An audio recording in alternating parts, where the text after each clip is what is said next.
তটিনী শিবপ্রসাদকে বলে, তুমি আজকে আমার সঙ্গে মন্দিরে যাবে। তখন শিবপ্রসাদ বলে, কেন? তখন তটিনী বলে, হ্যাঁ, আমরা পুজো দিতে যাব। দাঁড়াও, তুমি এখানে দাঁড়াও। তখন শিবপ্রসাদ বলে, আবার চলে গেল? কোথায় গেলে তটিনী? তখন তটিনী শিবপ্রসাদের জন্য পায়জামার পাঞ্জাবি আনে আর বলে, এই তো পায়জামার পাঞ্জাবি এনেছি। তখন শিবপ্রসাদ বলে, কেন? তখন তটিনী বলে, ও মা, আমার সঙ্গে পুজো দিতে যাবে বললাম না? আমি তোমাকে আজকে নিজের হাতে সাজাবো। তখন শিবপ্রসাদ বলে, মানে কি বলছো তুমি?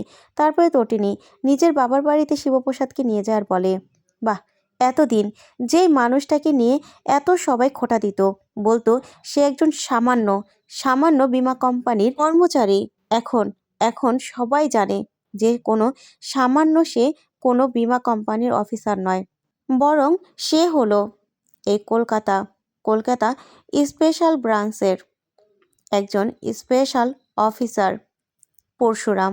তখন তো শিবপ্রসাদ তটিনীর মুখে এমন কথা শুনে অবাক হয়ে তটিনীর দিকে তাকিয়ে থাকে। ওইদিকে ওইদিকে সেখানে থাকা সবাই তটিনীর কথা শুনে অবাক হয়ে যায়। তো বন্ধুরা, কেমন লাগলো আজকের আপডেট কমেন্ট করে জানাতে ভুলবে না। আর পরবর্তী আপডেট পেতে অবশ্যই চ্যানেলটি সাবস্ক্রাইব করে পাশে থাকা ছোট্ট বেল বাটনটি ক্লিক করে রাখবে। ধন্যবাদ।